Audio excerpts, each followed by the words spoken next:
Assalamualaikum dear students. Today I'm going to cover one of the most important essay Getting Along with the Nature by Wendell Berry. Dear students, आज की short see video में मैं discuss करने वाली हूँ एक most famous essay getting along with the nature Wendell जिसे लिखा है वेंडल बैरे ने।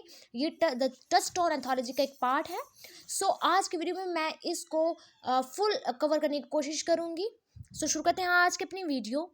अब इस ऐसे के अंदर getting along with the nature, इसमें वेंडल बैरे ने अबाउट नेचर बात की है, यानी उसने नेचर और ह्यूमन का कनेक्शन बताया है कि किस तरीके से ह्यूमन एक्सप्लॉइट कर रहा है नेचर को। और नेचर की इंपॉर्टेंस बताइए कि हमारी लाइफ के अंदर नेचर की इंपॉर्टेंस क्या है। जैसे कि फर्स्ट में ये nature and human are interconnected, ये कहता है कि नेचर और जो ह्यूमन है ये क्या है, इंटरकनेक्टेड है। पीपल है वो नेचर से दूर नहीं रह सकता, यानी डिपेंड करता है टोटल नेचर के ऊपर। देखा जाए तो हम हर चीज़ पर के लिए नेचर के ऊपर डिपेंड कर रहे हैं ना। इट्स मीन्स कि ह्यूमन डिपेंडेड है टोटल नेचर के ऊपर। When they live in it just all creature change their surrounding. अब हम इस नेचर के अंदर रहते हुए इस नेचर का सराउंड भी चेंज कर रहे हैं। इसी तरीके से pure nature versus human existence की उसने बात किया कि प्योर नेचर जो है ये अनसूटेबल है ह्यूमंस के लिए to live in a because people require more balanced environment. यानी एक नेचर है, अब जैसे कि जैसे टोटल नेचर है प्योर नेचर, अब प्योर नेचर के अंदर रहना भी हमारे लिए पॉसिबल नहीं है। हम उसको यानी अपनी लाइफ को बैलेंस करने के लिए हम उस इन्वायरमेंट के अंदर चेंज लाते हैं। चेंज क्यों लाते हैं? ताकि हम वहाँ पर इजीली रह सकें। इसी तरीके और यही बात जो है हमें वेंडल बैरे समझा रहा है कि प्योरली आर्टिफिशियल इन्वायरमेंट जो है वो हमें sustainability, emotional fulfilment for humans, इसकी कमी होती है। इन इमोशंस नहीं होते टोटल अगर आर्टिफिशियल इन्वायरमेंट हो। हाँ, अगर टोटल नेचुरल इन्वायरमेंट हो, प्योर इन्वायरमेंट हो, तो तब भी हम नहीं रह सकते, इंसान नहीं रह सकते। इंसान को रिलेशनशिप भी बनाना है, इंसान को कंपेनियनशिप भी चाहिए, इंसान को कंफर्ट भी चाहिए, कंफर्ट जोन के लिए वो उसने एफर्ट भी करना है। इसी तरीके से the role of change in nature, तमाम क्रिएचर जो हैं जिसमें ह्यूमंस, ये सारे नेचर के चेंज के अंदर अपना कंट्रीब्यूशन पेश करते हैं। But humans have the unique ability to choose the scale and kind of their impact, कि वो अपने स्केल को भी चुन रहा है, चूज कर रहा है। इंसान जो है ह्यूमन बीइंग वो एक स्केल चूज करता है। अब यहाँ स्केल का क्या मतलब है? स्केल का मतलब है कि बैलेंस, यानी इंसान के पास एक स्केल होता है। इसका अब ये नहीं कि कोई एमी स्केल मीन्स के उसकी एक लिमिट होती है। वो एक नेचर के अंदर एक लिमिट के तहत जो है वो रह रहा होता है, उसकी कुछ लिमिटेशन होती हैं। ये मिनिमाइज करता है इसके इम्पैक्ट को, और जो रिस्क है उसको जो है वो डिमिनिश करता है। ह्यूमैनिटी एक्सेसिव इम्पैक्ट जो है वो थ्रेटन है इन्वायरमेंट के लिए, ह्यूमैनिटी के लिए। इसके बाद वो किसकी बात करता है? जस्टिस एंड नेचर की। जैसे कि एडमंड स्पेंसर हमारे पास ग्रेट पोइट हैं, तो वो क्या बात करते हैं? वो कहते हैं कि नेचर जो है वो सोर्स ऑफ बहुत सुस्टेनेंस और जस्टिस का जो है वो सोर्स है, जरिया है नेचर। उसने इसको ग्रेटेस्ट गॉडेस के तौर पर लिया है नेचर को। वो इंश्योर करता है बैलेंस थ्रू इंडिफरेंट जस्टिस, यानी meaning it maintain ecological order without favour, कि नेचर ऐसा है जो कि इकोलॉजिकल ऑर्डर को क्या कर रहा है? मेंटेन कर रहा है बगैर किसी फेवर के। ये एडमंड स्पेंसर के वर्ड्स हैं जस्टिस एंड नेचर के। नेचर क्या है? जस्टिस से रिलेटेबल है, यानी नेचर जो है वो इकोलॉजिकल मेंटेनेंस लाता है। देन हमारे पास ऑथर क्या बात कर रहे हैं? वो ये कि नेचुरल कॉन्सिक्वेंस की बात कर रहे हैं कि नेचर जो है वो इन्फोर्स करता है बैलेंस के लिए, कि जब क्रिएचर जो है वो ओवरकम करता है तमाम रिसोर्सेज को, पॉपुलेशन जो है वो रिड्यूस्ड कर रही है इन्वायरमेंट्स कैपेसिटी को, ह्यूमन जो है वो सिमिलर कॉन्सिक्वेंस को जो है वो फेस कर रहा है।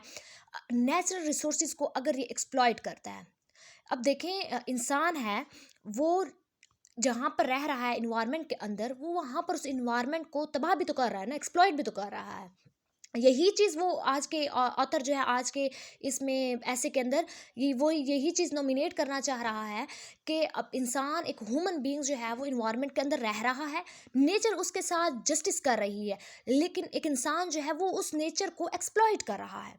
इसके बाद ह्यूमन रिस्पॉन्सिबिलिटी बताता है कि ह्यूमन जो है उसे थॉटफुल चॉइसेस लेनी चाहिए अपने रिलेशनशिप के बारे में, कि नेचर के साथ उन्हें कैसा रिलेशन रखना है, उसके लिए उसे सोचना चाहिए, अपनी चॉइस को देखनी चाहिए। रिस्पॉन्सिबिलिटी को निगलेक्ट कर रहा है ह्यूमन भी, और जिससे ह्यूमन सफरिंग हो रही है। नेचर्स बैलेंस बहुत ज़्यादा ज़रूरी है। नेचर जो है मेंटेन एक डिलिशिएट बैलेंस होना चाहिए डिफरेंट स्पीशीज़ के अंदर, और ये बैलेंस जो है वो ह्यूमन एक्टिविटीज़ इस बैलेंस को डिसरप्ट कर रहा है, यानी ह्यूमन जो है इंसान ह्यूमन बीइंग वो नेचर की जो बैलेंसिंग है, नेचर की सस्टेनेबिलिटी है, उसको क्या कर रहा है? डिसरप्ट कर रहा है। ह्यूमन नेचर वर्सेस रिलेशनशिप के ह्यूमन और नेचर का क्या रिलेशनशिप है ना। ह्यूमन जो है वो हिस्टोरिकली व्यू करता है नेचर को एज ए एडवर्सरी, अपोजिंग यानी फॉरेस्ट को अपोज कर रहा है, पैरारीज को, डेजर्ट को, वेरियस स्पीशीज को। अब देखें ह्यूमन बीइंग ही है जो कि एक फॉरेस्ट को तबाह कर रहा है। अब फॉरेस्ट के अंदर ही तो नेचुरल ब्यूटी है ना, टोटल नेचर ही फॉरेस्ट है। सो फॉरेस्ट को तबाह करने वाला भी कौन है? इंसान ही है। कंप्लेक्सिटी ऑफ इशूज़ यानी कंप्लेक्सिटीज़ को रिकॉग्नाइज करना ह्यूमन नेचर रिलेशनशिप जो है वो बहुत ज़्यादा ज़रूरी है। हम प्योरली नेचर स्टेट के अंदर नहीं रह सकते, बट हाँ we must acknowledge our dependence on nature, कि हमें इस चीज़ का भी पता होना चाहिए कि हम नेचर पर कितना डिपेंड कर रहे हैं। हम प्योरली नेचर के अंदर तो नहीं रह सकते, लेकिन हमें ये अंदाज़ा भी होना चाहिए कि हम नेचर पर कितना डिपेंड कर रहे हैं। सो जो कन्फ्लिक्ट है, अब conflict between human and nature भी उसने हाईलाइट किया है राइटर ने, कैसे कि ये ज़रूरी है, दिस इज़ नेसेसरी कन्फ्लिक्ट। ये ह्यूमन नेचर वर्ड के अंदर जो कन्फ्लिक्ट है वो भी ज़रूरी है, और यही कन्फ्लिक्ट जो है हमें दोनों साइड्स के बारे में बताती है। ये नहीं, जहाँ जहाँ पर रिलेशनशिप ज़रूरी है ह्यूमन का और नेचर का गुड रिलेशनशिप, वहाँ पर कन्फ्लिक्ट भी थोड़ा ज़रूरी होता है। हाँ ये है, अगर हम नेचर को डिमैनिश कर दें, यानी टोटल हमें नेचर के ऊपर रिलाई भी नहीं करना ना, टोटल नेचर प्योरली नेचर के अंदर यानी इतना ज़्यादा नेचर लवर भी नहीं होना। लाइक जैसे कि एक ऑथर ने बुक लिखी, एक वर्क लिखा D.H. लॉरेंस ने, एक उसका फेमस जो है the man who loved island, और उसके अंदर उसने नेचुरल से बहुत ज़्यादा लव यानी नेचर से बहुत ज़्यादा लव के जो है वो साइड इफ़ेक्ट भी बताए हुए हैं उसके स्टोरी के अंदर जो है वो टोटल हमें बताया हुआ है। सो कन्फ्लिक्ट जो है वो हमें डिटरमाइन बहुत साइड। सो डिमैनिश नेचर को डिमैनिश करना, इसका मतलब ये होता है कि हम अपने आप को डिमैनिश कर रहे हैं। अब यहाँ पर उसने कन्फ्लिक्ट की एक एग्जांपल भी दी है, जैसे कि battle between coyote defenders and sheep ranchers के दरमियान जो है वो बैटल, ठीक है। अब ये कोयोट डिफेंडर जो है वो फॉरगेट कर जाते हैं human elements of ship wrenching के एलिमेंट्स को जो है वो टोटल क्या कर जाते हैं, भूल जाते हैं। अब ये कोयोट कौन है? ये बेसिकली हमारे पास लाइक डॉग्स की फैमिली से है। डॉग से तो स्मॉल होता है, लेकिन ये है क्या, डॉग की फैमिली में से लाइक ये है कोयोट, एक एनिमल है। सो अब इनके दरमियान जो कन्फ्लिक्ट है, इसी तरीके से हॉक डिफेंडर और चिकन डिफेंडर्स के दरमियान कन्फ्लिक्ट, तो इसने यहाँ पर हाईलाइट की हुई है, कन्फ्लिक्ट को भी हाईलाइट किया हुआ है। इसके अलावा नीड फॉर बैलेंस के हमें बहुत ज़्यादा ज़रूरत है कि हम कोयाट और शिप के दरमियान जो है वो क्या करें, एक बैलेंस रखें, और and a word where both can, और ऐसी दुनिया लाएँ, यानी ऐसी उस जगह पर उन्हें रखें जहाँ पर ये दोनों क्या हों, लाइक एक बैलेंस लाइफ के अंदर चलें, ठीक है। ये दोनों एक दूसरे को एक्सेप्ट कर लें, ऐसे समझ लें। सो इसके बाद वो क्या कह रहे हैं, सीकिंग कंप्रोमाइज़, कंप्रोमाइज़ बहुत ज़्यादा ज़रूरी है। विक्ट्री को सीख करने के बजाय, कन्फ्लिक्ट्स में पढ़ने के बजाय हमें कंप्रोमाइज़ करना चाहिए, ताकि क्या हो, हम पीसफुली रह सकें एक एनवायरनमेंट के अंदर। इसका ये मतलब हुआ कि बैलेंस जो है बहुत ज़्यादा ज़रूरी है, डोमेस्टिक और वर्ल्ड लाइफ के अंदर बैलेंस बहुत ज़्यादा ज़रूरी है। ह्यूमंस जो हैं वो बेस्ट हैं, इकोलॉजिकल हेल्थ विच इंक्लूड्स, इसमें डाइवर्सिटी, वाइल्ड क्रिएचर्स की बहुत ज़्यादा ज़रूरत होती है। हम अपने आप को इमेजिन नहीं कर सकते, और विल इंस्टिनेक्ट्स इसकी बात है। ह्यूमन नेचर कनेक्शन बहुत ज़्यादा ज़रूरी है। ऑथर जो है वो बिलीव करते हैं कि हारमोनियस रिलेशनशिप बहुत ज़्यादा ज़रूरी है नेचर, और ये तभी पॉसिबल है, नेचर के अंदर रहना ही तभी पॉसिबल होगा जब हारमोनियस रिलेशनशिप होगा। सो इसके बाद वो सजेस्ट करता है कि ये जो कनेक्शन है ये हमारे सिंपल प्रैक्टिसेस को बहुत ज़्यादा फॉस्टर करता है, जैसे कि farming, like that respect the natural words. Farming he natural word को क्या कर रहा होता है, रिस्पेक्ट दे रहा होता है। सो इंपॉर्टेंस ऑफ स्केल, ऑथर जो है वो आर्ग्यू करते हैं कि जो स्केल ऑफ ह्यूमन एक्टिविटीज़ है बहुत ज़्यादा ज़रूरी है। स्केल इसलिए ज़रूरी है ताकि एक हेल्दी रिलेशनशिप नेचर के साथ जो है वो जुड़ सके। लार्ज स्केल इंडस्ट्रियल फार्मिंग जो है वो उसने नेचुरल इकोसिस्टम को टोटल डिसरप्ट कर दिया है, उसने ह्यूमंस और नेचुरल वर्ल्ड के दरमियान कनेक्शन को ख़त्म कर दिया है। स्मॉलर स्केल जो है ये भी फार्मिंग प्रैक्टिस, ये डीपर कनेक्शन विद नेचर को फॉस्टर करता है, बहुत ज़्यादा तेज़ कर रहा है। लाइक वो कहते हैं बैलेंस ज़रूरी है, जो मेन चीज़ उस पर फोकस कर रहा है कि बैलेंस ज़रूरी है, कि अपने नेचर और ह्यूमन इनके रिलेशन के दरमियान बैलेंस रखना है। जब बैलेंस होंगी चीज़ें, नेचर के साथ ह्यूमंस का नेचर के साथ बैलेंस, एक बैलेंस वाला रिलेशन होगा, तो लाइफ जो है वो क्या चलेगी, स्मूथली चलेगी। सो देन वो बात करते हैं हमें हमारे इंटेलिजेंस टू मेक चॉइसेस, यानी हमें ये देखना चाहिए कि कहाँ पर हमें बेनिफिट्स मिल रहे हैं, ठीक है। अब उस बेनिफिट्स के लिए ये नहीं है कि हमने नेचर को हार्म करना है, हमें नेचर को भी देखना होगा कि नेचुरल ऑब्जेक्ट्स को भी नुकसान ना हो और इंसान को भी नुकसान ना हो, तो इंसान को वो चीज़ें चूज़ करनी चाहिए। इसके अलावा इसमें लिमिट्स ऑफ टेक्नोलॉजी और need to respect the natural world, इसकी बात की गई है कि हमें किस तरीके से टेक्नोलॉजी को लिमिटेड वे के अंदर यूज़ करना चाहिए। द वैल्यू ऑफ सिंपलिसिटी की बात की गई है। ऑथर आर्ग्यू करते हैं कि जो सिंपलिसिटी है ये सस्टेनेबल एंड फुलफिलिंग लाइफ के लिए बहुत ज़्यादा ज़रूरी है। सिंपलिसिटी उसने यानी सिंपल लाइफ स्टाइल होना चाहिए। हमें अपनी कंजप्शन को रिड्यूस करने चाहिए। लाइक हमारे कंजप्शन हम बहुत ज़्यादा टेक्नोलॉजी को ओवर यूज़ कर रहे हैं ना, यानी हर चीज़ में हमने टेक्नोलॉजी का यूज़ जो है वो स्टार्ट कर दिया है। सो ऑथर ये कहना चाह रहे हैं कि टेक्नोलॉजी को थोड़ा सा हमने कम करना चाहिए। हमें हमें अपने जो अखराजात हैं उसको क्या करना चाहिए, रिड्यूस करना चाहिए, अपने कंजप्शन को रिड्यूस करना चाहिए। बाय लिविंग मोर सिंपली हमें सिंपल लाइफ गुजारनी चाहिए, ऐसी लाइफ जिसका इन्वायरमेंट के ऊपर बुरा इम्पैक्ट ना हो। इसके अलावा interdependence of world and domestic life की बात की उसने, ऑथर एम्फेसाइज करते हैं interconnectedness of the world and domestic spheres. उन्हें ये आर्ग्यू किया है कि ये जो दो स्फेयर्स हैं ये opposite should be seen as a opposite but rather as a complementary part of a large, और कि ये क्या हो, बेसिकली कंप्लीमेंट्री पार्ट होना चाहिए लार्ज का। इसके अलावा एक हेल्दी बैलेंस जो है वर्ल्ड और डोमेस्टिक बहुत ज़्यादा ज़रूरी है। Danger of over dependence on industrial agriculture की बात की ऑथर ने वार्न किया है danger of reliance on industrial culture के जो डेंजर्स हैं, बहुत ज़्यादा डेंजर्स इंडस्ट्रियल एग्रीकल्चर के ऊपर भी बहुत ज़्यादा जो है वो डेंजरस है। अगर हम बहुत ज़्यादा रिलाय कर रहे हैं एग्रीकल्चर इंडस्ट्री के ऊपर तो ये हमारे लिए डेंजर्स है, यानी इंसानों के लिए।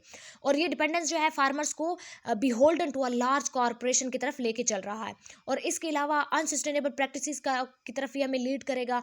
ये इन्वायरमेंट्स को डिग्रेड और ह्यूमन हेल्थ के लिए हार्मफुल है, लाइक नुकसान ही नुकसान है। Importance of local sustainable agriculture की इंपॉर्टेंस बताइए। ऑथर एडवोकेट कर रहे हैं कि रिटर्न टू मोर, हमें ट्रेडिशनल सुटेनेबल फार्मिंग प्रैक्टिसेस की तरफ आना चाहिए। हमें लोकली अडेप्ट क्रॉप वैराइटीज़ का यूज़ करना चाहिए। इसके अलावा हमें यूज़ केमिकल फर्टिलाइज़र और पेस्टिसाइड का जो है वो यूज़ मिनिमाइज़ करना है, क्योंकि जितनी फर्टिलाइज़र का यूज़ किया जाता है, जितने पेस्टिसाइड्स का यूज़ किया जाता है, उतनी ही हेल्थ के ऊपर जो है सैड इफेक्ट्स होते हैं। हेल्थ के लिए सैड इफेक्ट्स हैं, हेल्थ के ऊपर बुरा इफेक्ट है। नेचर्स वर्क्स की इंपॉर्टेंस बताई गई है। ऑथर एम्फसाइज करते हैं values of nature works in maintaining the improving environments, के नेचर वर्क्स जो है उससे हमारी जो इन्वायरमेंट होगी वो क्या होगा, इन्वायरमेंट जो है वो इंप्रूव होगा। इसके अलावा उसने एग्जांपल्स हाईलाइट किए जैसे कि natural succession of plants and improvement of soil quality. Nature work is often under valued and taken for granted. हाँ, उसने ये बात भी हाईलाइट की है कि जो नेचर वर्क्स है इसको हमेशा अंडर वैल्यूड लिया जाता है और फॉर ग्रांटेड लिया जाता है। डेंजर ऑफ इंडस्ट्रियलाइजेशन का डेंजर बताया ऑथर। इसके अलावा क्रिटिसाइज करते हैं destructive impact of industrialisation the environments के, क्या डिस्ट्रक्टिव इम्पैक्ट्स हैं इंडस्ट्रियलाइजेशन के इन्वायरमेंट के ऊपर। इसके अलावा उसने पॉइंट आउट किया है issues air pollution, water pollution, soil etcetera. Industrialisation जो है वो prioritise short term gains, like ऐसा है ना कि इंडस्ट्रियलाइजेशन से हमें शॉर्ट टर्म में बहुत सारी चीज़ मिल जाती है ना, लेकिन इसके हमने ये नहीं देखा कि इसके सैड इफेक्ट क्या हैं, इसके बुरे असरात क्या हैं इंसान के ऊपर। हम ये चीज़ नोट नहीं करते ह्यूमन बींग्स, बल्कि हम वो करते हैं कि चलें जल्दी जल्दी जल्दी जल्दी ये चीज़ हमारे पास आ रही है, हम इस चीज़ के पीछे भाग रहे हैं। लेकिन ऑथर क्या कह रहे हैं कि ये चीज़ गलत है, ये जो है हमें नुकसान की तरफ लेके जा रहा है। इसके अलावा role of culture and tradition की बात की गई। ऑथर ने हाईलाइट किया इंपॉर्टेंस ऑफ कल्चर ट्रेडिशन, जिसने हमारे रिलेशनशिप को नेचर के साथ शेप करने में हेल्प आउट किया। इसके अलावा he argues that this tradition often import valuable knowledge, और हम ट्रेडिशन से ही नॉलेज ले रहे होते हैं, हमें वैल्यूएबल नॉलेज मिलते हैं कि किस तरह हमने हारमोनी में रहना है इन्वायरमेंट के साथ। और by drawing on our culture heritage we can make more inform decision about our future. और जितना हम कल्चर हेरिटेज के साथ रहेंगे, अटैच रहेंगे, ये हमें हमारे फ्यूचर के डिसीजन के बारे में आगाह करेगा। So dear students, in simple word इस पूरे ऐसे के अंदर बात क्या की गई है, इंडस्ट्रियलाइजेशन को क्रिटिसाइज किया हुआ है कि हम जितनी ज़्यादा इंडस्ट्रीज हो रही हैं हम उसके पीछे भाग रहे हैं, और इंसान की सेहत के ऊपर इसका क्या है, ह्यूमन बींग की सेहत के ऊपर इसका जो है बैड इफेक्ट है। इसके अलावा नेचर और ह्यूमन एग्जिस्टेंस की बात की है कि इंसान का नेचर के साथ क्या ताल्लुक है, इंसान नेचर को फॉर ग्रांटेड ले रहा है, चीज़ों को इग्नोर कर रहा है, या नेचर को जो है वो तबाह कर रहा है, डिस्ट्रॉय करने में इंसान का अपना ही रोल है। इस चीज़ को हाईलाइट किया हुआ है, बहुत ज़्यादा क्रिटिक्स ने इसको क्रिटिसाइज़ किया हुआ है, और उन पॉइंट्स को इस ऐसे के अंदर जो है वो बैरे ने पॉइंट आउट किया। So dear students, short see video about getting along with the nature. I hope आप लोग को इस वीडियो से टॉपिक क्लियर हो गया होगा। Thank you for watching my video. अल्लाह हाफिज़।